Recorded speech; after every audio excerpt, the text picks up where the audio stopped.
Maju select akan sanam mone rajren sanam gongke ko marang rin set ko johar.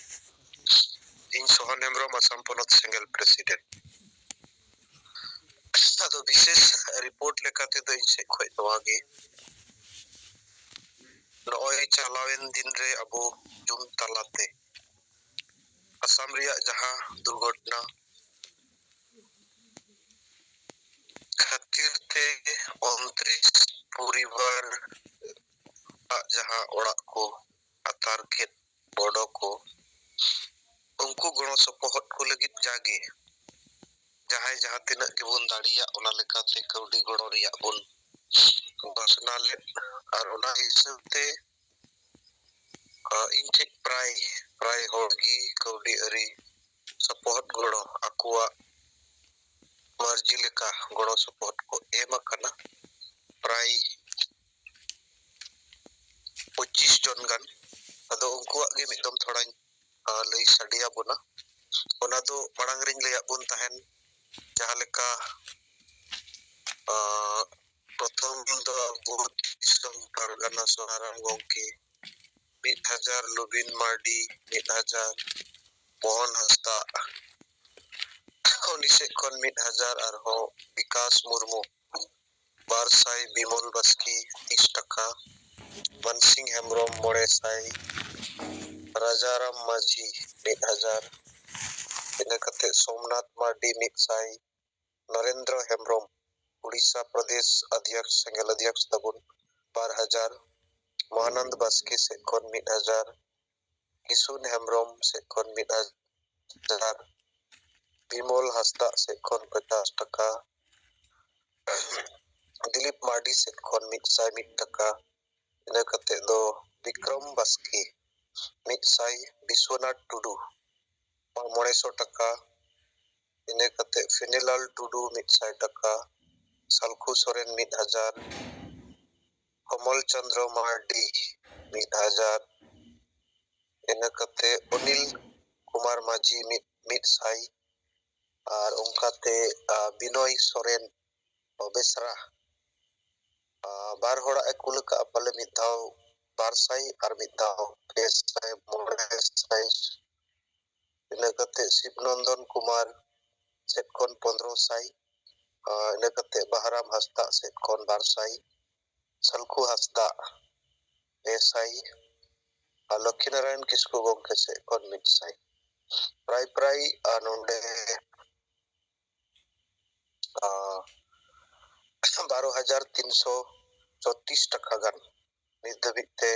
गड़ो सपोहट इने एखन रे जावरावा खाना और नवा बुन कोशिश से आसाम रे लेकाते हो जातिन दाड़िया जतो हड़ मेना कवात को गपा भितरी ते जमा कते नियां 12 बजा तायम उनको अबो कौडी अरी सेते और आसाम दो जेतु लोकल कानते चावली सेते होना तिना गान जावरा खाना ओना हिसाबते उनको अबो सेंगल परिवार लेकाते गड़ो सपोहट को एमा कुआ ओना दुख रे अबो हबुन दुख सेलेदते थोड़ा बुन दुख कुआ सला मिट बार कथा उनको तला रे हटिंग रिया बुन कुरुमुटुया marang jumit benaw rakap kate jumit ke abuak marang dari rungkate unku hona ko ehsas ma ila sala abu nah jaha single jubo छात्र मोर्चा से खोय डिब्रूगढ़ नखा अबु सिंगल जुबो छात्र मोर्चा रेन डिब्रूगढ़ जिला प्रेसिडेंट राहुल मुर्मू उनी हो आइरेन यूथ टीम वनते ओना करे जहां तिना गे मेना मिटेन गणो गपड़ो रिया अंते खय हो उनको को गोटावा का कुरुमुटुये आको और रखा कोते चोना उनको को हिजुआ मेनते इन को बडाय चुआ कदिnya और ओना हिसाबते उनको गणो गपड़ो को रिया कमी होरा से रिपोर्टिंग दो ना इनसे खन निना गे दोसर कथा दो अबु नितो जहां अबुआ कमी होरा को मांग लगित खान मिटेन फॉर्मूला ते अबु चढ़ाम तेगे हुई तबुना और ओना दो अबुआ विंस जहां मेना प्रत्येकटी ठाईरे गेल हर अबु साब उरी केटे उचो को तेगे हुईगा और उनको अंतेगी अबुआ जहां समाज सुधार रिया कमी बो बढ़ाव दाड़िया और समाज रे जुदो सुधार बाय हिजुआ एंडे खान nongkanak goj gopoj Bharat auri ajadok khon ona British sason marang khon ge hej agu akana menkhan tinak din chong disa uyhar tahena ina tainom hilinyoga ona riyak permanent solution abu jumit ke kana marang dare ar ona lekate abu adibasi sengel abhijan do mitten neta niti raniti adhar tebu tadameda emotionally jahanak ge bun kami goda onka do bang bicar kate acar kate oka do tikua oka do bang ar ona hisab te abuak kami hora do mitten अनुशासन मुलक रे सेनोक kana ar अनुशासन tege mitten jitkar do hui daᱲिया ente jahan leka gomke takinak kami riya anubhav ar se gomke takin salak tahe kate abuak ho se iñak ho practically jahan tina anubhav noa somaj do leader bihin karon te hujuk kana somaj re adi lekan ayuriya neta menak kuwa menkhan pusto neta niti raniti banu'a neta ho onka gi ar somaj ren aburen hor ho inka ar ona karon te eta jati ko do nyel lekhan bo abu isai somaj ho jodi bon nyala Jisu Kristo ak bani tiku taram keda adi marang nako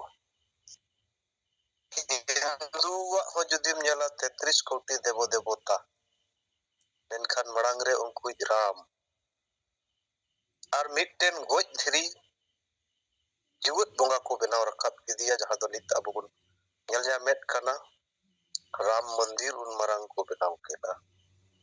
Sikh ko ho onka ge Islam ko ho onka ge enkan abu adibasi somaj do pilchu rasa lagi bun jobena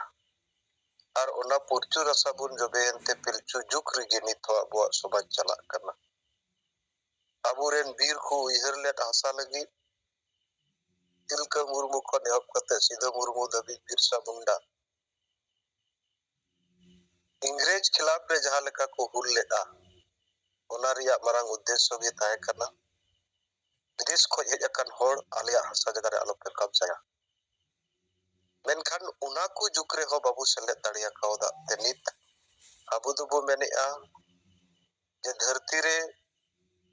onkan bir purus manwa rup te ko jonomoa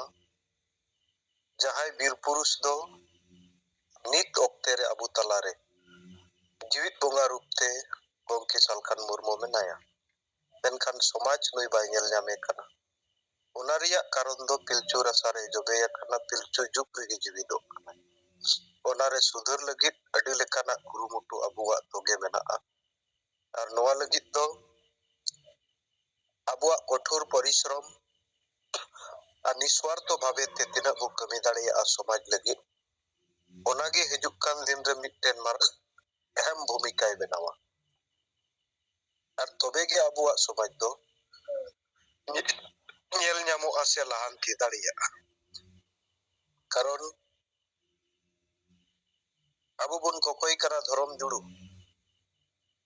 ona juru do sumung sengel abhiyanak do bang kana adibasi samajak kana adibasi samajak mane koti koti hor kuwa menkhan koti hor nitok dhorom juru bako laktik kana ar jaha karon te 44 lakh gan join ko do dhorom code ko nyam keda menkhan 50 lakh khon badti bun ol akat adibasi dhorom code riya juru ko bun chapo juru yena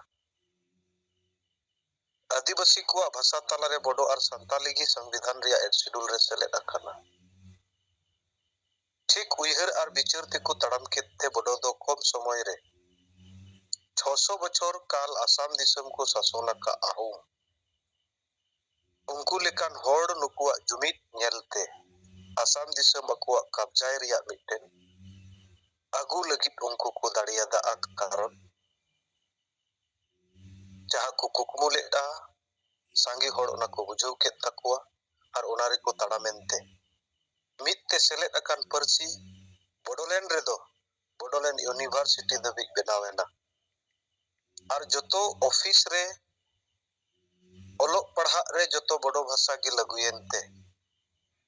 development reyak kami hora do business bepar reyak kami hora adi usara marangen takute nit 600 bochor ko sason led ahom salak challenge ko dariyak kana दुर्भाग्य रिया कथा दो नवा कना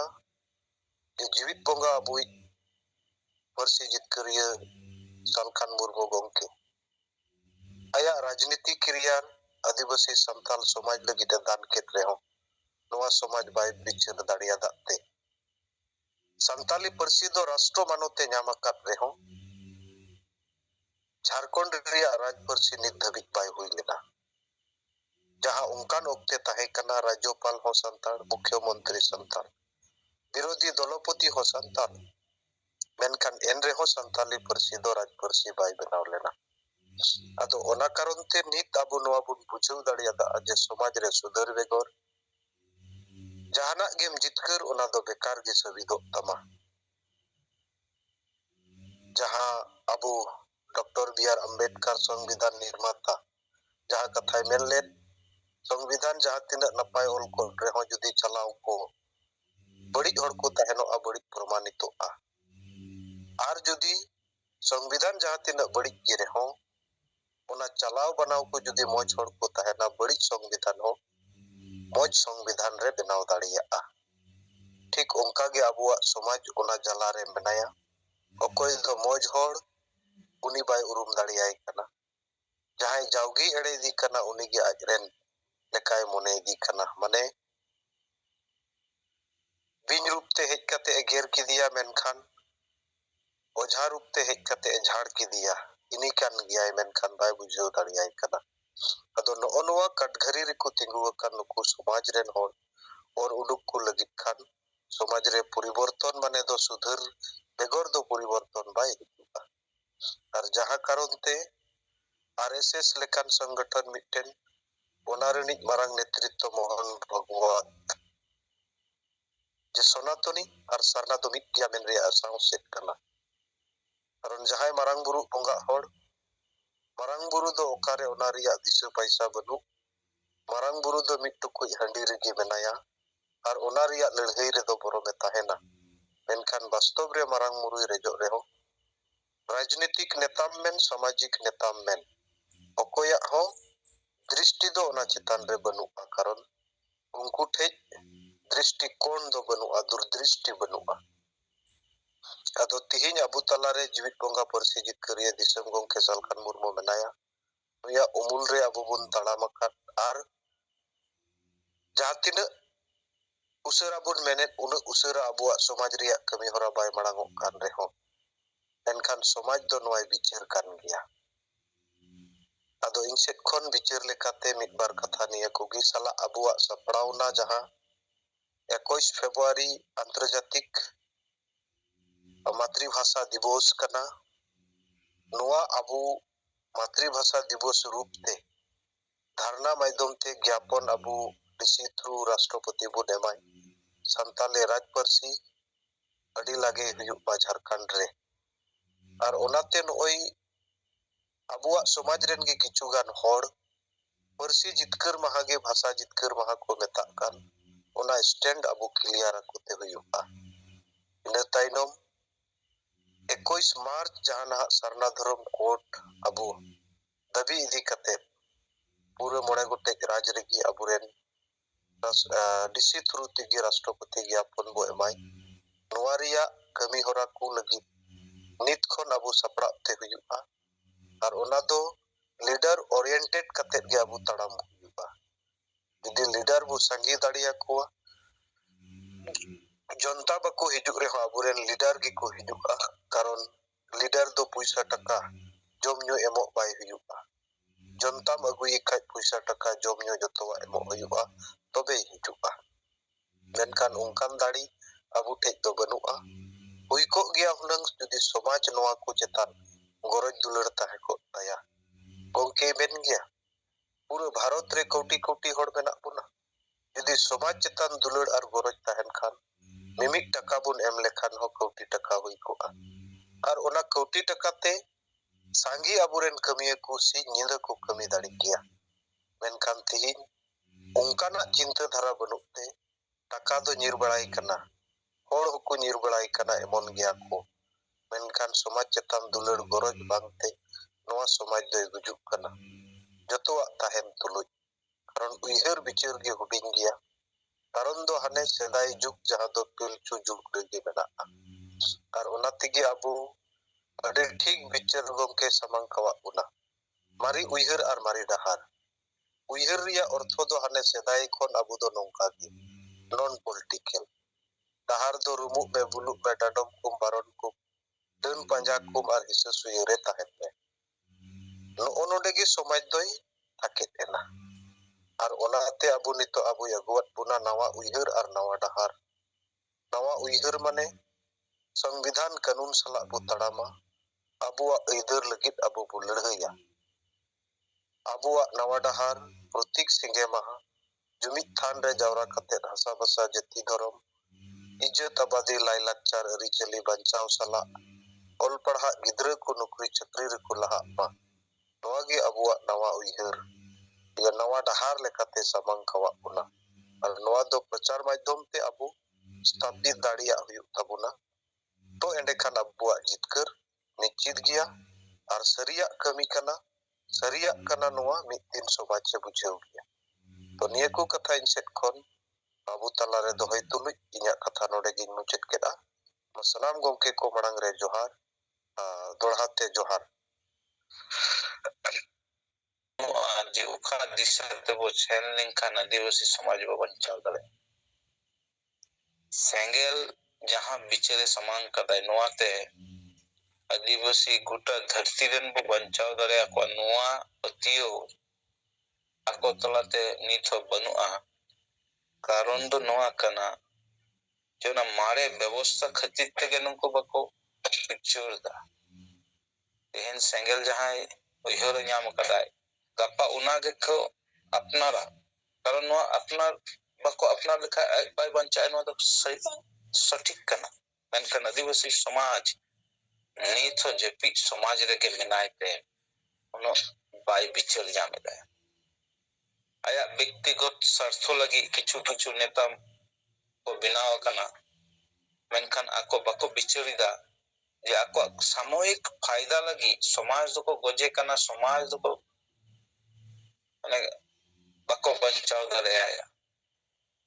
ᱟᱨ ᱱᱚᱣᱟ ᱥᱚᱢᱟᱡᱽ ᱡᱩᱫᱤ ᱵᱟᱭ ᱵᱟᱧᱪᱟᱜᱼᱟ, ᱟᱡ ᱦᱚᱸ ᱵᱟᱭ ᱵᱟᱧᱪᱟᱜᱼᱟ, ᱱᱚᱣᱟ ᱵᱤᱪᱟᱹᱨ ᱜᱮ ᱟᱠᱚ ᱛᱟᱞᱟᱨᱮ ᱱᱤᱛ ᱦᱚᱸ ᱟᱵᱚ ᱵᱚ ᱵᱟᱰᱟᱭᱟ, ᱟᱹᱫᱤᱵᱟᱹᱥᱤ ᱧᱩᱛᱩᱢ ᱛᱮ ᱟᱹᱰᱤᱜᱟᱱ ᱫᱚᱠᱟᱱ ᱪᱟᱞᱟᱜ ᱠᱟᱱᱟ, ᱡᱟᱦᱟᱸᱭ ᱫᱚᱠᱟᱱ ᱨᱮᱱ ᱢᱮᱱ ᱢᱟलिᱠ ᱠᱟᱱᱟ ᱠᱚ, ᱱᱩᱝᱠᱩ ᱦᱚᱭᱛᱳ ᱵᱟᱠᱚ ᱵᱤᱪᱟᱹᱨ ᱮᱫᱟ ᱡᱮ ᱟᱠᱚᱣᱟᱜ ᱥᱟᱢᱚᱭᱤᱠ ᱡᱟᱦᱟᱸ ᱞᱟᱵᱷ ᱠᱷᱟᱹᱛᱤᱨ ᱛᱮ ᱢᱟᱲᱟᱝ ᱥᱚᱢᱟᱡᱟᱜ ᱠᱚ ᱠᱷᱚᱛᱤ ᱠᱟᱛᱮ ᱠᱚ ᱫᱚᱦᱚ ᱟᱠᱟᱫᱟ, ᱜᱟᱯᱟ ᱦᱤᱞᱳᱜ ᱠᱤᱱᱛᱩ ᱟᱠᱚᱨᱮᱱ ᱜᱮ ᱜᱤᱫᱽᱨᱟᱹ ᱯᱤᱫᱽᱨᱟᱹ ᱚᱱᱟ ᱥᱚᱢᱚᱥᱥᱟ ᱨᱮᱠᱚ ᱧᱩᱨᱩᱜᱼᱟ, ᱠᱟᱨᱚᱱ ᱟᱵᱚ ᱵᱚ ᱵᱟᱰᱟᱭᱟ ᱡᱮ ᱡᱮᱠᱳᱱᱳ ᱡᱟᱹᱛᱤ ᱵᱟᱧᱪᱟᱜ ᱟᱭᱟᱜ ᱫᱷᱚᱨᱚᱢ ᱛᱟᱞᱟᱛᱮ, ᱟᱭᱟᱜ ᱥᱚᱝᱥᱠᱨᱤᱛᱤ ᱛᱟᱞᱟᱛᱮ, ᱟᱭᱟᱜ ᱵᱷᱟষᱟ ᱛᱟᱞᱟᱛᱮ, ᱟᱭᱟᱜ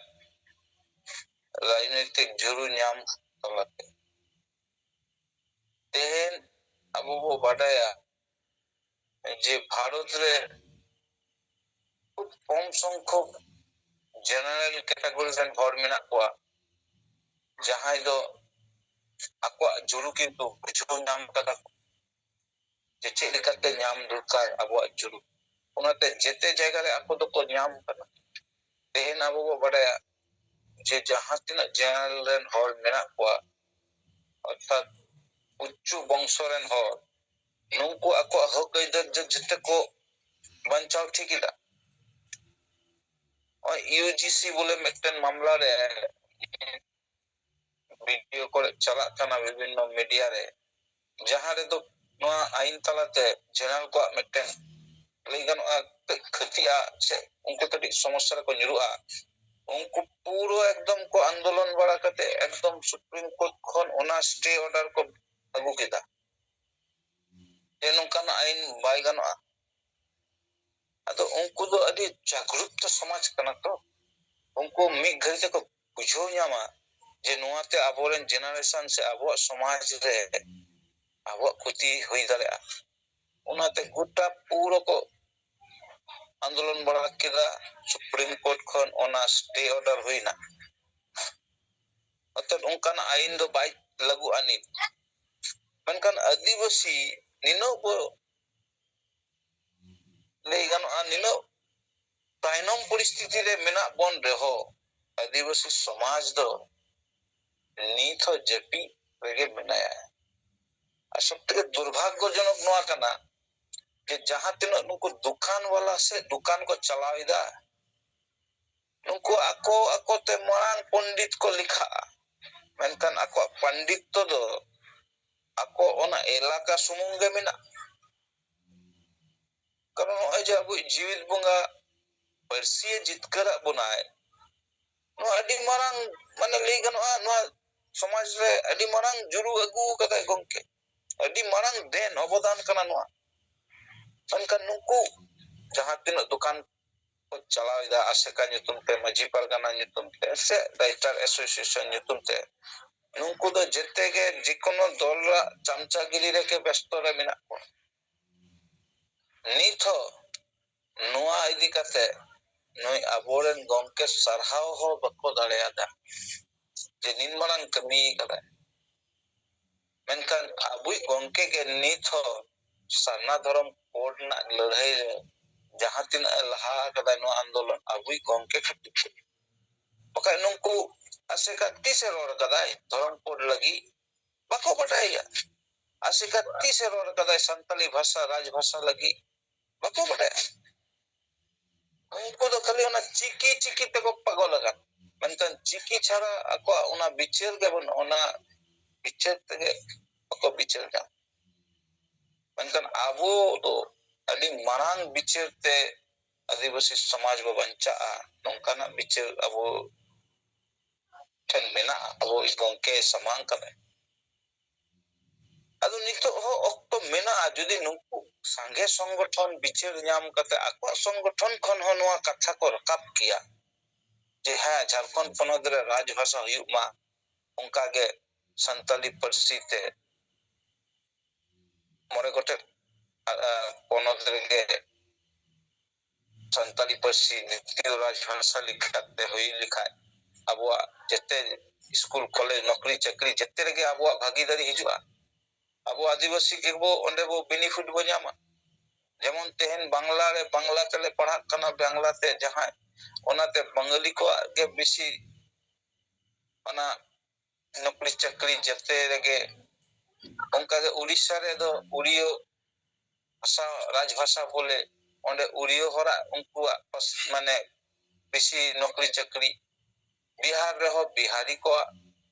उनका के कर्नाटक तमिलनाडु पंजाबी जते राज्य रे के ᱧᱮᱞ बसे अकोरेन जति के को अको को भाषा तलाते को असुलता अदो नोडे झारखंड दो अब संताली ते चिदा बा हियो राजभाषा नो नो कंफ्यूज अब चिदा बाबू माने सहा दारे कान जे बांग्ला रे बांग्ला ते को पढ़ा कान खान झारखंड में संताली ते हुई दुका अदो नको चिले भूत कना को अबोरे नको दुकान को चला दो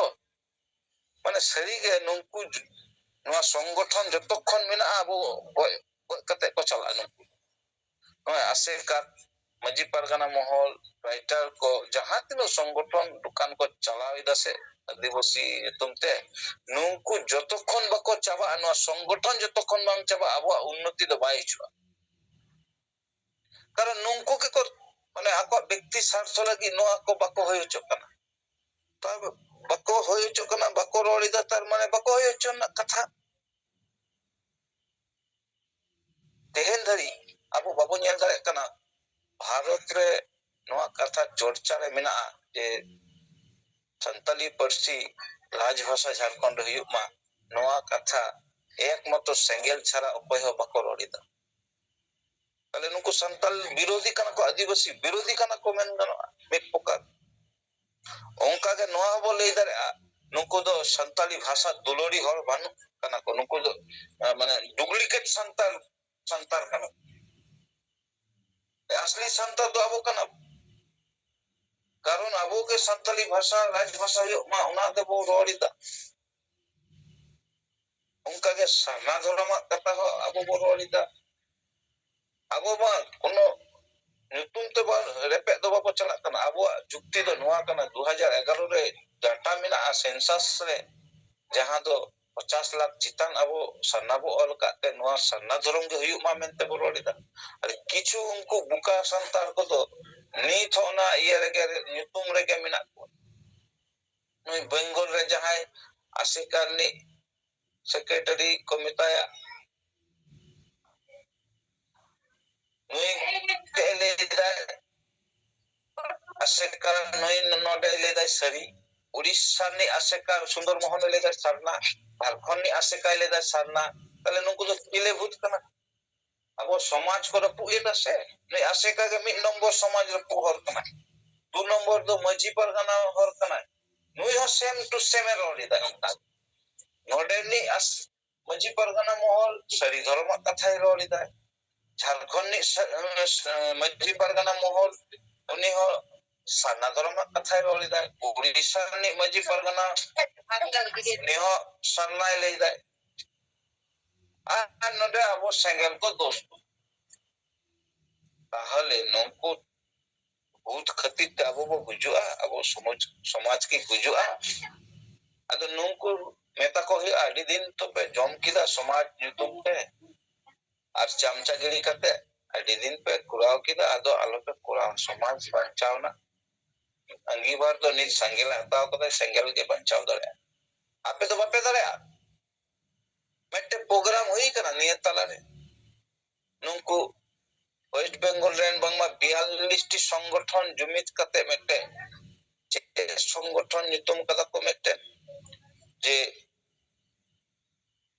42 टी संगठन जहां ᱧᱩᱛᱩᱢ तको कुराव कदा उनको कर्मसूची के बनुआ उनको बिचार के बनुआ जनवरी रे मिटन रानी रासमणी रोड रे को जनसभा केदा ओना जनसभा खन कोई मिटन सठिक दिशा के बको समांग लेदा जे जनता ठेन आदिवासी ठेन से संता ठेन मिटन ओना बिचार लिका विषय तिंगुना ओंडे मी बारिया उनको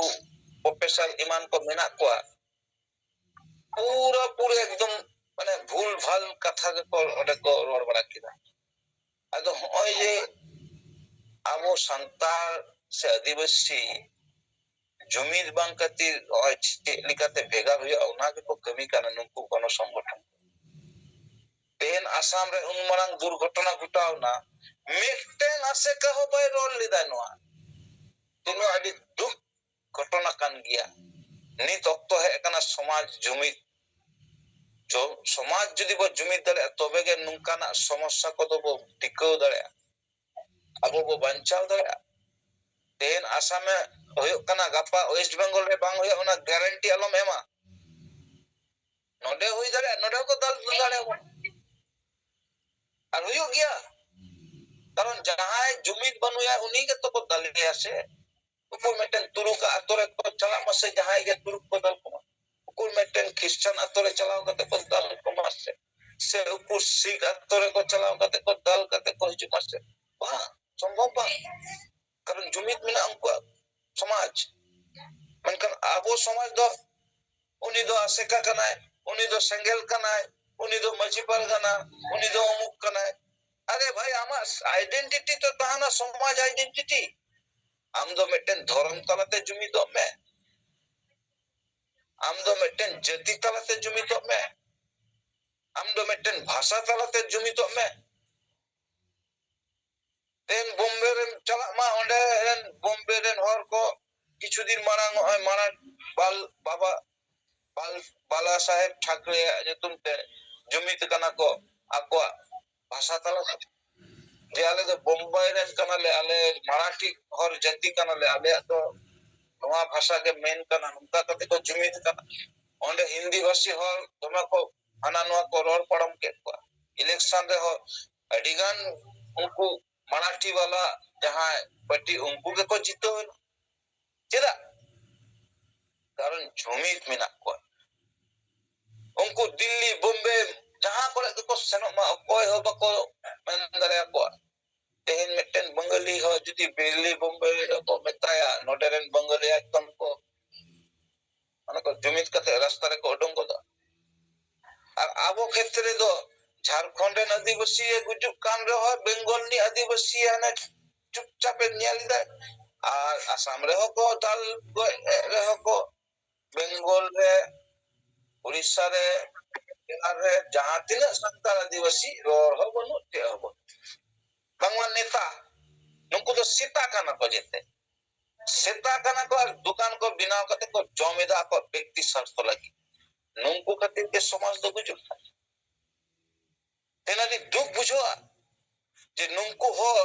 ako व्यक्ति स्वार्थ लगी समाज को कते गपा होलो को निजे हो बको चिका दारे आ समाज हो बको चिका दारे समाज हाले डाले अवस्था रे और आबो के को दोष बना नुको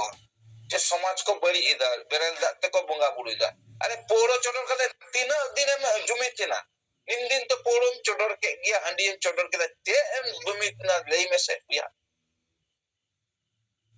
चोटर चोटर ते पे तो न्यू न्यू ते जेते आतोरेन कुड़ा अपन तो पे एकदम पे ओना पे गुजु चाबा कना एया आतोरे गे एखेन कुड़ी गिदरे मेना को 90% माने चेले कुड़ा को तो को गय चाबायना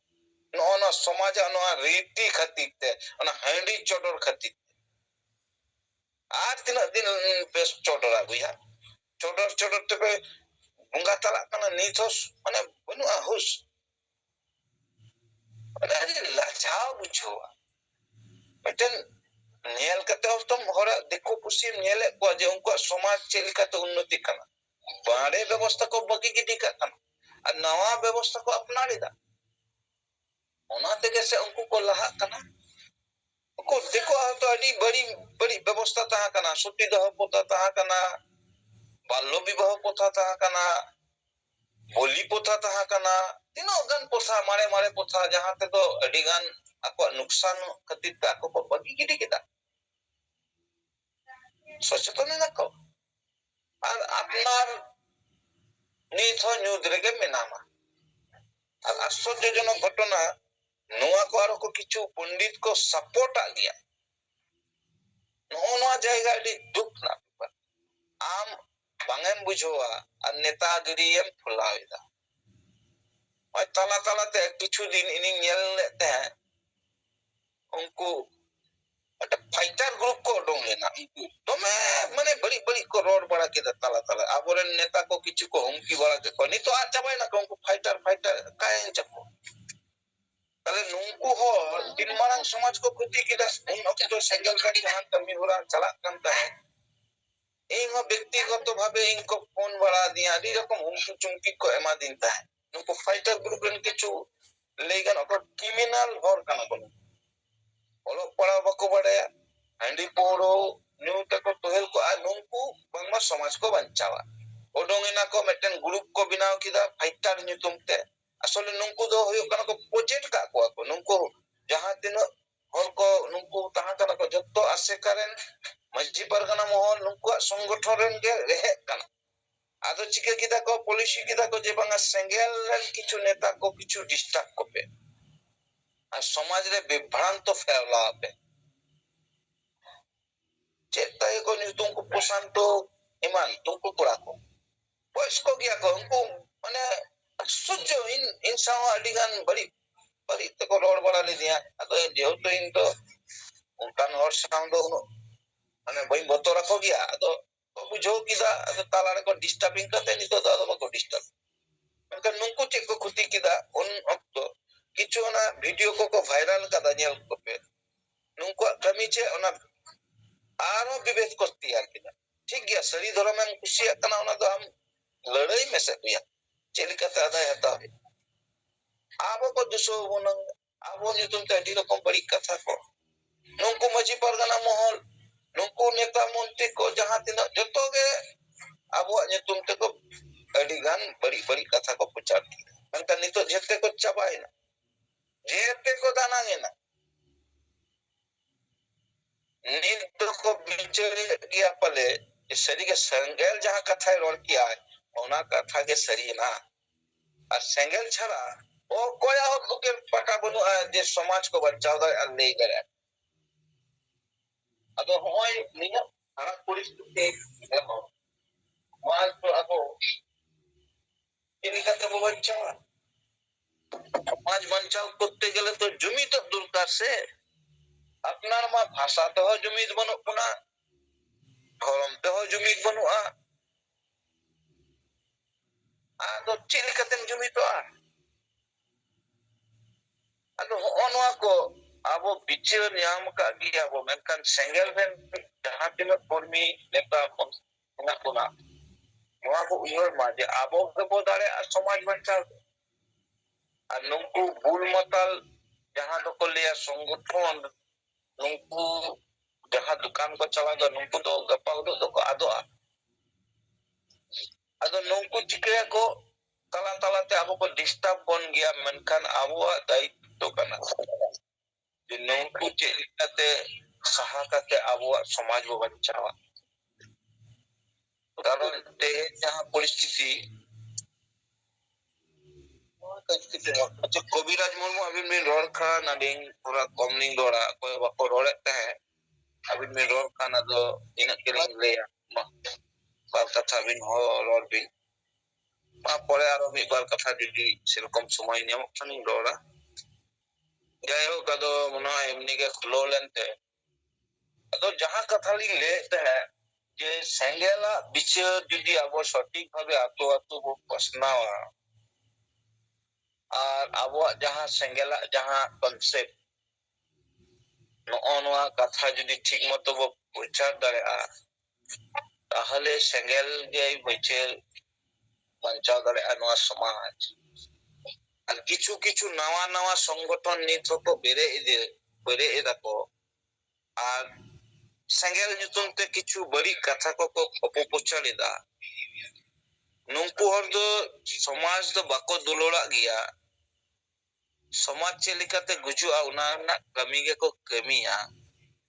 আদো নুংকু যাহা তিনো কুটনিবাজ নুংকু কো মেনা কোয়া marang marang kati YouTube re mid din barsing ko roda senggel nyutum te ado ko adoa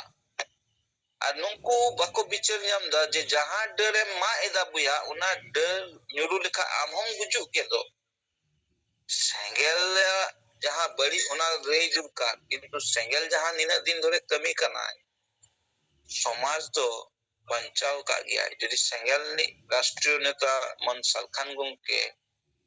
Parsi by জিত करके ऐसे नित्य तो संतर समाज तो एकदम न्यूट्रल तो मिना गया मनकान आरो तिना न्यूट्रल तो सेन को ado nungkan uihor kate senggel বিরোধ রে রোড में কারণ আম জাহান লেইদা আমা কথা যাহাই গে এক্স ওয়াই বিন লেইদা সেঙ্গেল বিরোধ তে নোয়া উইহর কাতে রন যে আমা ওনা তিনাটা ক্ষমতা মেনা সমাজ বাঞ্চাও না সে সমাজে বাঞ্চাও কাদা নিনা দিন লে তিনাটা অবদান সমাজ লাগি এম কাদা লাহা নোয়া বিচার মে কারণ জীবিত বঙ্গা সমাজ লাগি জীবি আলাই কাদা যেতে কিছু ত্যাগ কাদা এডি মারাং বলিদান কাদা আমদো তার যোগ্যতা কে বনুক তমা যাহা তিনা অনা নয়া সংগঠন পে বেড়ে ইদা যে মারে সংগঠন রেন যাহা তিনা নুকু কথা পে গড়িদা কারণ ইন ইউটিউব করে গে ñelet tahe কিছু কিছু নাওয়া নুকা লেগানো কো মাতাল সংগঠন কো বেড়ে ইদা যাহা দো অনা মারে ব্যবস্থা না রর কাতে ফলে কো বিচরিদা যে সমাজ বো বাঞ্চাওয়া মেনকান সমাজ তো অলরেডি গো ঠিক কানা আরো গয় না এম কমি কানা আম ওতে আমা যে টুকু ক্ষমতা ওনা টুকু কে কমি মে সমাজ ইদি কাতে আমা ওনা ভুল বিভ্রান্ত আলম ফেলাওয়া কারণ নিত সেঙ্গেল যাহাই কমি দায় সেঙ্গেলা বিচার দো সমাজ রে অলরেডি সেন কানা সমাজ রেন হল অলরেডি কো বিচারে গিয়া মেটেন সেঙ্গেল বাকলে জল লিখা পুরো আতো পুরো বীর পুরো ল চাবা আদো নৌকা গে সেঙ্গেলা বিচার কানা जहां ते दो पूरो नुंकान जहां तिना बड़ी हर मिना पेसे ᱟᱯᱮᱭᱟᱜ ᱵᱤᱪᱟᱹᱨ ᱡᱮᱛᱮ ᱜᱮ ᱪᱟᱵᱟᱜᱼᱟ, ᱠᱟᱨᱚᱱ ᱥᱮᱸᱜᱮᱞᱟᱜ ᱵᱤᱪᱟᱹᱨ ᱜᱮ ᱡᱷᱟᱞᱠᱟᱜᱼᱟ, ᱠᱟᱨᱚᱱ ᱥᱮᱸᱜᱮᱞᱟᱜ ᱵᱤᱪᱟᱹᱨ ᱛᱮᱜᱮ ᱥᱚᱢᱟᱡᱽ ᱵᱟᱧᱪᱟᱜᱼᱟ, ᱠᱟᱨᱚᱱ ᱟᱯᱮᱭᱟᱜ ᱚᱱᱠᱟᱱᱟᱜ ᱮᱡᱮᱱᱰᱟ ᱥᱮ ᱵᱤᱪᱟᱹᱨ ᱜᱮ ᱵᱟᱯᱮ ᱥᱟᱢᱟᱝ ᱫᱟᱲᱮ ᱟᱠᱟᱫᱟ ᱡᱟᱦᱟᱸᱛᱮ ᱥᱚᱢᱟᱡᱽ ᱵᱟᱧᱪᱟᱜᱼᱟ। ᱥᱮᱸᱜᱮᱞ ᱫᱚ ᱥᱚᱢᱟᱡᱽ ᱨᱮ ᱵᱤᱪᱟᱹᱨᱮ ᱴᱷᱤᱠ ᱴᱷᱟᱠ ᱠᱟᱜ ᱜᱮᱭᱟᱭ, ᱡᱮᱭᱥᱮ ᱵᱮᱨᱮᱞ ᱫᱟᱜ ᱛᱮ ᱵᱚᱸᱜᱟ ᱵᱩᱨᱩᱣᱟᱜ ᱠᱟᱛᱷᱟᱭ ᱨᱚᱲ ᱮᱫᱟ। ᱟᱢ ᱢᱟ ᱢᱟᱨᱮ ᱵᱮᱵᱚᱥᱛᱷᱟ ᱛᱮᱢ ᱛᱟᱦᱮᱸ ᱞᱮᱱᱠᱷᱟᱱ ᱛᱟᱦᱮᱱ ᱢᱮᱥᱮ, ᱚᱠᱚᱭ ᱵᱟᱭ ᱵᱟᱫᱷᱟ ᱟᱠᱟᱫ, ᱢᱮᱱᱠᱷᱟᱱ ᱱᱟᱣᱟ ᱵᱮᱵᱚᱥᱛᱷᱟ ᱛᱮᱫᱚ ᱵᱮᱨᱮᱞ ᱫᱟᱜ ᱛᱮᱜᱮ ᱵᱚᱸᱜᱟ ᱵᱩᱨᱩ ᱮᱢ ᱦᱩᱭᱩᱜᱼᱟ, ᱪᱚᱰᱚᱨ ᱦᱩᱭᱩᱜᱼᱟ। ᱱᱚᱣᱟ ᱥᱮᱸᱜᱮᱞᱮ ᱵᱤᱪᱟᱹᱨ ᱴᱷᱤᱠ ᱠᱟᱫᱟ। ᱟᱫᱚ ᱱᱤᱱᱟᱹᱜ ᱫᱤᱱ ᱛᱚ ᱟᱢ ᱢᱟᱢ ᱪᱚᱰᱚᱨᱮᱫ ᱜᱮᱭᱟ, ᱮᱠᱷᱚᱱᱚᱢ ᱪᱚᱰᱚᱨᱮᱫᱟ, ᱩᱠᱩᱨ ᱥᱚᱢᱟᱡᱽ ᱮᱢ ᱵᱟᱧᱪᱟᱣ ᱫᱟᱲᱮᱭᱟᱜᱼᱟ? ᱛᱮᱦᱮᱧ ᱟᱢ ᱢᱟᱨᱟᱝ ᱞᱮᱠᱪᱟᱨ ᱠᱟᱛᱮ ᱫᱚ ᱵᱟᱝ ᱦᱩᱭᱩᱜᱼᱟ, ᱠᱟᱹᱢᱤ ᱠᱟᱛᱮ ᱩᱫᱩᱜ ᱦᱩᱭᱩᱜ ᱛᱟᱢᱟ ᱡᱮ ᱟᱢ ᱛᱤᱱᱟᱹᱜ ᱴᱟᱢ ᱠᱟᱹᱢᱤ ᱫᱟᱲᱮᱭᱟᱜᱼᱟ, ᱛᱤᱱᱟᱹᱜ ᱴᱟ ᱠᱮᱯᱟᱥᱤᱴᱤ ᱟᱢᱟᱜ ᱢᱮᱱᱟᱜᱼᱟ ᱠᱟᱹᱢᱤ ᱨᱮᱱᱟᱜ। ᱵᱟᱠᱚ ᱞᱟᱹᱭᱟ ᱚᱞᱯᱚ ᱵᱤᱫᱽᱫᱟ ᱵᱷᱚᱭᱚᱝᱠᱚᱨ। ᱟᱫᱚ ᱱᱤᱛᱚᱜ ᱠᱤᱪᱷᱩ ᱱᱟᱣᱟ ᱢᱤᱫ ᱵᱟᱨᱭᱟ ᱥᱚᱝᱜᱚᱴᱷᱚᱱ ᱚᱱᱟ ᱦᱟᱱᱟ ᱱᱚᱣᱟ ᱧᱩᱛᱩᱢ ᱛᱮᱠᱚ ᱵᱮᱨᱮᱫ ᱟᱠᱟᱫᱟ, ᱧᱮᱞᱚᱜ ᱠᱟᱱᱟ ᱛᱚ ᱤᱭᱩᱴᱩᱵᱽ ᱠᱚᱨᱮ। ᱟᱫᱚ ᱧᱩᱛᱩᱢ ᱠᱚᱫᱚ ᱤᱧ ᱮᱭ ᱠᱟᱨᱚᱱ te baᱹᱧ ᱞᱟᱹᱭᱟ, ᱢᱟᱱᱮ ᱱᱩᱠᱩ ᱦᱚᱲ ᱡᱟᱦᱟᱸ ᱧᱩᱛᱩᱢ ᱟᱫᱚ ᱢᱮᱱᱛᱮ ᱢᱟᱱᱮ ᱠᱟᱹᱴᱤᱡ ᱢᱟᱱᱮ ᱚᱥᱩᱥᱛᱷᱚᱧ ᱵᱩᱡᱷᱟᱹᱣ ᱮᱫᱟ ᱡᱮ ᱪᱤᱞᱤ ᱠᱟᱱᱟ ᱠᱚ ᱱᱩᱠᱩ, ᱪᱤᱞᱤ ᱵᱷᱩᱛ, ᱢᱟᱱᱮ ᱢᱮᱫ ᱛᱟᱦᱟᱸ ᱛᱮᱦᱚᱸ ᱢᱮᱫ ᱢᱟᱱᱮ ᱡᱟᱹᱯᱤᱫ ᱨᱮ ᱢᱮᱱᱟᱢᱟ ᱱᱚᱝᱠᱟ। ᱟᱫᱚ ᱱᱩᱠᱩ ᱵᱟᱹᱲᱤᱡ ᱠᱤᱪᱷᱩ ᱠᱚ ᱨᱚᱲ ᱮᱫᱟ, ᱡᱟᱦᱟᱸ ᱛᱮᱫᱚ ᱥᱚᱢᱟᱡᱽ ᱫᱚ ᱟᱨᱚ ᱵᱤᱵᱷ্ᱨᱟন্তᱚᱜᱼᱟ। ᱤᱧ ᱱᱤᱭᱟᱹᱜᱤᱧ ᱢᱮᱛᱟ ᱯᱮᱭᱟ, ᱟᱯᱮ ᱡᱩᱫᱤ ᱱᱚᱣᱟ ᱤᱭᱩᱴᱩᱵᱽ ᱛᱟᱞᱟ ᱛᱮᱯᱮ ᱟᱸᱡᱚᱢᱮᱫ ᱠᱷᱟᱱ, ᱡᱮ ᱥᱚᱢᱟᱡᱽ ᱨᱮᱫᱚ ᱡᱩᱢᱤᱫ ᱵᱟᱹᱱᱩᱜᱼᱟ, ᱥᱚᱢᱟᱡᱽ ᱫᱚ ᱚᱞᱨᱮᱰᱤ ᱪᱟᱵᱟ ᱨᱮ ᱢᱮᱱᱟᱜᱼᱟ। ᱟᱫᱚ ᱛᱤᱱᱟᱹᱜ ᱴᱟ ᱱᱚᱣᱟ ᱥᱚᱢᱟᱡᱮᱢ ᱟᱜᱷᱟᱛᱮᱢ ᱮᱢᱟ, ᱟᱨ ᱛᱤᱱᱟᱹᱜ ᱴᱟ ᱱᱚᱣᱟ ᱥᱚᱢᱟᱡᱮᱢ ᱜᱚᱡ ᱨᱮᱱᱟᱜ ᱮᱢ ᱠᱩᱥᱤᱥᱟ, ᱚᱞᱨᱮᱰᱤ ᱢᱟ ᱜᱚᱡ ᱪᱟᱵᱟ ᱟᱠᱟᱱ। ᱠᱟᱨᱚᱱ ᱛᱮᱦᱮᱧ ᱡᱩᱫᱤ ᱥᱚᱢᱟᱡᱽ ᱵᱟᱧᱪᱟᱣ ᱠᱚᱜᱼᱟ, ᱛᱮᱦᱮᱧ ᱛᱟᱦᱞᱮ ᱟᱥᱟᱢ ᱤᱫᱤ ᱠᱟᱛᱮ ᱯᱩᱨᱟᱹ 5 ᱜᱚᱴᱮᱡ ᱯᱚᱱᱚᱛ ᱨᱮᱜᱮ ᱯᱩᱨᱟᱹ ᱮᱠᱫᱚᱢ আন্দোলন ᱦᱩᱭ ᱠᱚᱜᱼᱟ। ᱩᱠᱩᱨ ᱢᱤᱫ ᱦᱚᱲ ᱵᱟᱯᱮ ᱩᱰᱩᱝ ᱞᱮᱱ ᱫᱚ? ᱡᱟᱦᱟᱸ ᱛᱤᱱᱟᱹᱜ ᱥᱚᱝᱜᱚᱴᱷᱚᱱ ᱱᱟᱣᱟ ᱯᱮ ᱵᱮᱨᱮᱫ ᱟᱠᱟᱫᱟ, ᱢᱟᱲᱟᱝ ᱯᱮ ᱞᱮᱠᱪᱟᱨ ᱵᱟᱲᱟᱭᱮᱫᱟ, ᱟᱯᱮᱭᱟᱜ ᱠᱷᱚᱢᱚᱛᱟ ᱢᱟ ᱢᱩᱡ ᱞᱮᱠᱟ ᱠᱷᱚᱢᱚᱛᱟ ᱛᱟᱯᱮ, ᱠᱟᱹᱡ ᱪᱮᱞᱟᱝ ᱠᱷᱚᱢᱚᱛᱟ ᱯᱮ, ᱢᱟᱲᱟᱝ ᱞᱮᱠᱪᱟর ᱠᱟᱛᱮ ᱞᱟᱵᱷ ᱵᱟᱹᱱᱩᱜᱼᱟ ᱛᱚ ᱵᱚᱭᱦᱟ। ᱵᱷᱟᱨᱚᱛ ᱡᱟᱠᱟᱛ ᱟᱹᱫᱤᱵᱟᱹᱥᱤ ᱥᱮᱸᱜᱮᱞ ᱚভিযান ᱡᱟᱦᱟᱸ ᱠᱟᱛᱷᱟᱭ ᱥᱛᱷᱟᱯᱤᱛ ᱟᱠᱟᱫᱟᱭ, ᱱᱚᱣᱟ ᱠᱟᱛᱷᱟ ᱜᱮ ᱜᱟᱯᱟ ᱦᱤᱞᱳᱜ ᱫᱚ বাস্তব রে পরিণতᱚᱜᱼᱟ। কারণ ᱱᱚᱰᱮ যুক্তি মেনাᱜᱼᱟ, ᱱᱚᱣᱟ যুক্তি তেᱫᱚ ᱚᱠᱚᱭ ᱦᱚᱸ ᱵᱟᱠᱚ ᱢᱟᱱᱮ ᱠᱚ ᱜᱤᱰᱤ ᱫᱟᱲᱮᱭᱟᱜᱼᱟ। কারণ ᱱᱤᱛ ᱢᱤᱫᱴᱮᱱ ᱟᱵᱚ ᱵᱚ ᱨᱚᱲ ᱠᱟᱱᱟ ᱥᱮᱸᱜᱮᱞ ᱛᱟᱞᱟᱛᱮ ᱡᱮ ᱥᱟᱨᱱᱟ ᱫᱷᱚᱨᱚᱢ কোড এমক দরকার, রাজভাষা ঝাড়খণ্ড পনত রে হই দরকার, সমাজ রে সুধোর আগু দরকার, বেরেল দাগ তে বঙ্গা বুরু দরকার, সমাজ রে নাওয়া বিচার তে সমাজ ব্যবস্থা চালাও দরকার। তাহলে নিত মা মারে সমাজ থেকে সমাজ চালাক কানা, উকুর জুমিদ মেনাᱜᱼᱟ, মিদᱴেন হড় বাপে বিরোধ ᱞᱮᱫ ᱫᱚ যে আসাম রে যাহা ঘটনা কো ঘটাও কানা সে নিয়ে লাহা হতো আপে পে বাড়াই গিয়া যে আসাম রে মিদটেন আবো সান্তাল সে আদিবাসী কুড়ি গিদ্রো উপর নাহাচার হইনা, উলঙ্গ কাতে কো আসাম রে রাজপথ রে কো মানে কো দাল কে দিয়া, ওনা ঘটনা কো তো উকুর বাপে লইয়ে তো নিত বাপে জুমিদ দারে কাতে বাপে বিরোধ লেদা, সেঙ্গেল মা উন হর বিরোধ করে নিত হর নোয়া বিরোধী দায়। আর তিনাটা ক্ষতি লেখা সমাজ রে আপে পে জাগরুক পে আগুয়া, কতি লাজাও ব্যক্তিগত লাজাও যদি তাহানা, তাহলে নোয়া কো বুঝো কাতে অন্তত পক্ষে সমাজ চেলিকাতে জমিত নোয়া কোশিশ পে ব্যক্তিগত স্বার্থ লাগি অনা পলিটিক্যাল দলা চামচাগিরি তো বন্ধই পে। কারণ আম যাহা মির্জা ফড়া কামি তেহেনেম কামি দাগা পাহলো আম দো বাকো আড়াগ মিয়া সমাজ ᱫᱚ ᱡᱮᱛᱮ ᱜᱮ ᱧᱮᱞᱮᱫ ᱜᱮᱭᱟ, ᱟᱢᱟᱜ ᱦᱚᱸ ᱠᱟᱹᱢᱤ ᱧᱮᱞ ᱫᱟᱭ, ᱥᱮᱸᱜᱮᱞᱟᱜ ᱦᱚᱸ ᱠᱟᱹᱢᱤ ᱧᱮᱞ ᱫᱟᱭ, ᱜᱟᱯᱟ ᱦᱤᱞᱳᱜ ᱦᱤᱥᱟᱹᱵᱟᱭ, ᱦᱤᱥᱟᱹᱵ ᱠᱟᱛᱮ ᱠᱤᱱᱛᱩ ᱚᱱᱟ ᱨᱤᱴᱟর্ন ব্যাক ᱛᱚᱢ ᱧᱟᱢ ᱜᱮᱭᱟ। ᱡᱟᱦᱟᱸ ᱛᱤᱱᱟᱹᱜ ᱢᱟᱨᱟᱝ ᱯᱚᱫ ᱨᱮᱜᱮᱢ ᱛᱟᱦᱟᱱ, ᱜᱟᱯᱟ ᱦᱤᱞᱳᱜ ᱥᱚᱢᱟᱡᱮ ᱯᱚᱥᱱᱚ ᱢᱮᱭᱟᱭ ᱡᱮ ᱱᱚᱣᱟ ᱠᱟᱹᱢᱤ ᱩᱱ ᱚᱠᱛᱚ ᱥᱮᱸᱜᱮᱞᱮ ᱠᱟᱹᱢᱤ ᱞᱮᱫᱟ, ᱟᱢᱜᱮᱢ ᱵᱟᱫᱷᱟ ᱠᱟᱫᱮᱭᱟ, তাই ᱟᱞᱮᱭᱟᱜ ᱚᱵᱚᱥᱛᱟ ᱩᱱ ᱚᱠᱛᱚ ᱠᱷᱟᱨᱟᱯ ᱛᱟᱦᱮᱸ ᱠᱟᱱᱟ। ᱟᱞᱮ ᱵᱮᱥ ᱞᱮ ᱡᱩᱢᱤᱫ ᱠᱚᱜᱼᱟ, ᱵᱮᱥ ᱱᱚᱣᱟ ᱞᱮ ᱵᱟᱧᱪᱟᱣ ᱠᱚᱜᱼᱟ, ᱥᱚᱢᱟᱡ ᱞᱮ ᱵᱟᱧᱪᱟᱣ ᱠᱮᱭᱟ, ᱟᱢᱜᱮ ᱵᱟᱝ ᱵᱟᱧᱪᱟᱣ ᱦᱚᱪᱚ। কোশ্চেন হিজুᱜᱼᱟ। ᱟᱫᱚ ᱟᱹᱫᱤᱵᱟᱹᱥᱤ ᱥᱮᱸᱜᱮᱞᱟᱜ ᱟᱨ ᱢᱤᱫᱴᱮᱱ ᱠᱟᱹᱢᱤ ᱱᱤᱛ ᱮᱦᱚᱵᱚᱜ ᱫᱚᱨᱠᱟর, যে ভারত রে যেতে পনᱚᱛ রেগে যাহা দᱚ এসআইআর ᱠᱟᱹᱢᱤ ᱦᱩᱭᱩᱜ ᱠᱟᱱᱟ, অর্থাৎ भारत ren निर्वाचन commissioner nit bibhinno ponot rege SIR kami kana noa idi kate thora gan ing bichel dikating roda je santar se adivasi hoyto noa uno gurutto babo emida nit kati noa somaj ren hor then eti bichel likate em durkar je gapaulo Jharkhand reho Urissa reho ar Bihar rema huina আর West Bengal রে SR কমি নিত চালাক কানা আদো ঝাড়খণ্ড সে এটা state রে হইয়া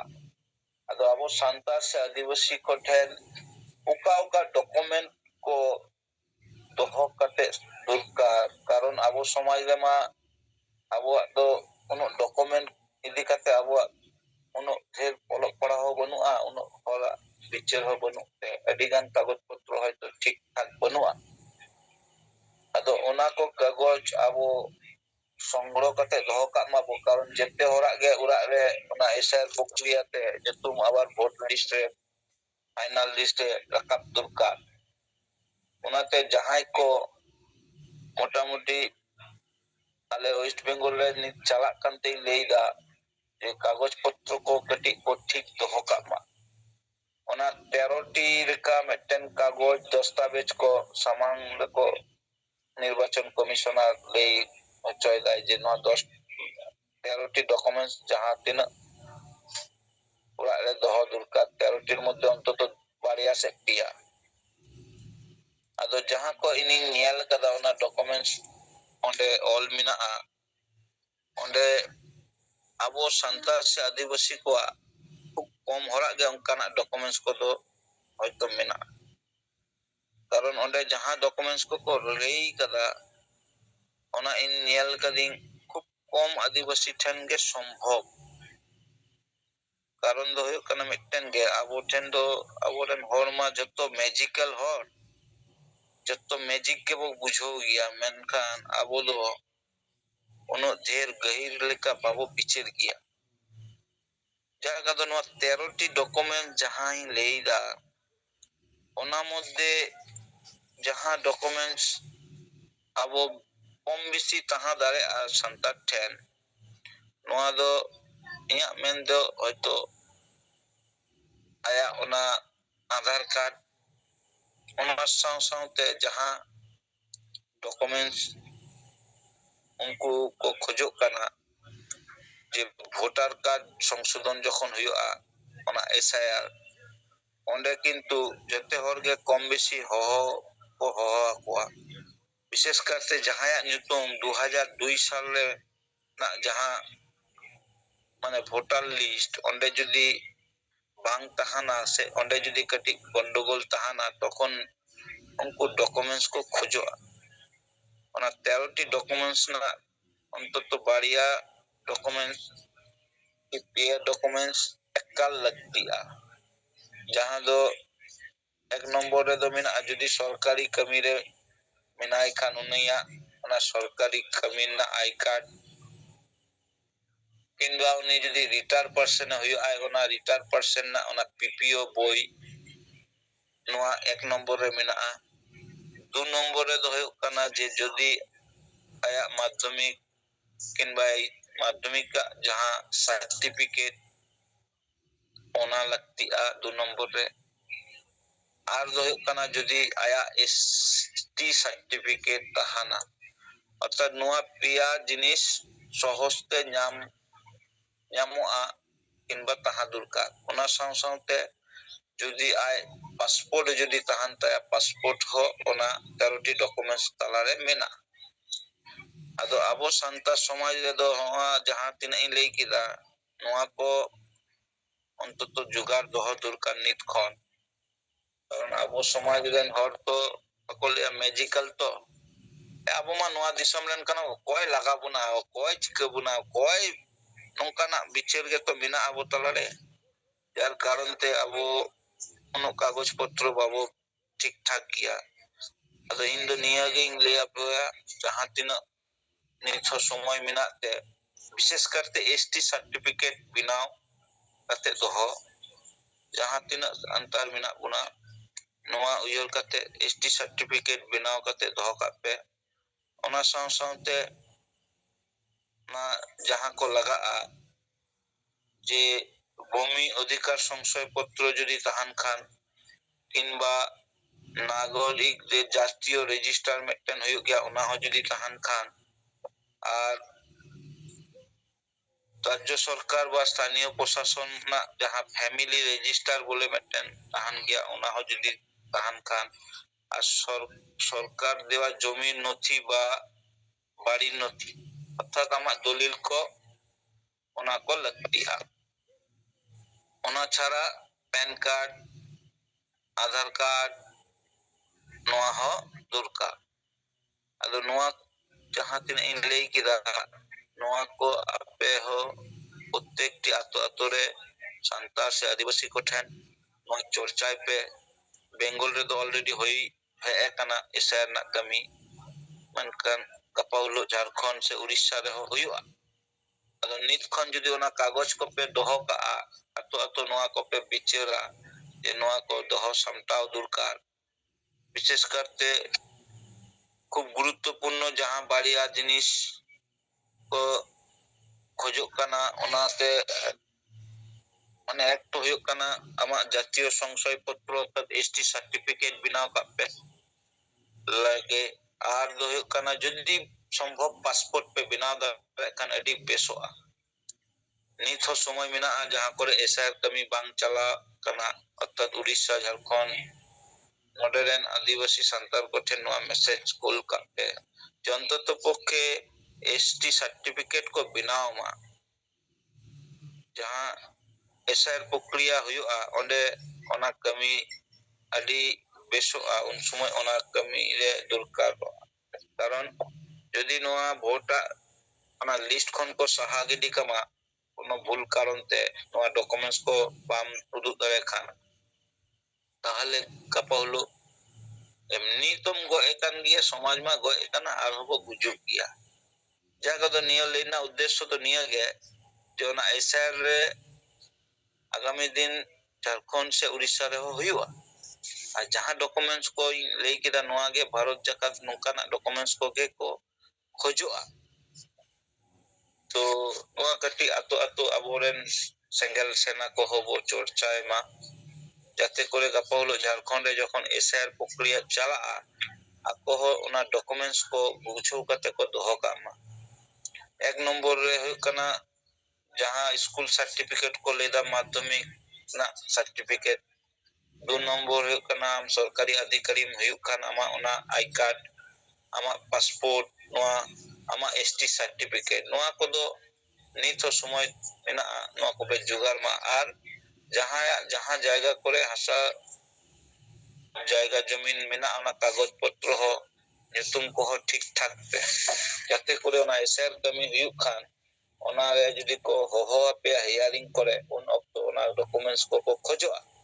तबे गे आमा ओना वोटर लिस्ट रे नितुम को राकाबा अदो नोआ को कटी वो चर्चा आरो नेक्स्ट दिन से आरो इटा दिन को हो नोआ को निये कथा बो अलस दारे मा अदो निना गेन लिया सनाम सेंगल सेना नि जुद्ध आरंभो कना करो या मारो सिचुएशन ए तैयार कना नहीं तो हो जदी बाबो रोड़ा बाबो पिचेरा बाबो कमिया ताहले ऐसे ही तो समाज में गो एकान गया ओका संगठन हमा नोआ कमी को बाको कमी दा एकमात्र सेंगल के बो कमी दा अदो आबो हो जदी बो जीवा ताहले समाज में ऐसे ही चबा कना अदो बो बाबो बच्चा करे आ नोआ जुमरे अडी दुख कई बुझोदा जे 10 बजे लगे तो कना इंगिंग बुकावना मेंकन आरो गोंके को तो ताहाकान गया मेंकन बाको रोल लेदा अदो इन आसो गपा हलो 72 टी अब वो पार्टिसिपेट कदा मेंकन बार हर बो रोड किदा से पे हर बो रोड किदा नोआ तो समाज दो बाय बंचा नोते ओना 72 टी से 73 टी जो जहां सेंगल सेना बो जुरो कना उनको 73 टी हर के बो रोड मा ठीक गया निना के सनम को के तुरते जोहार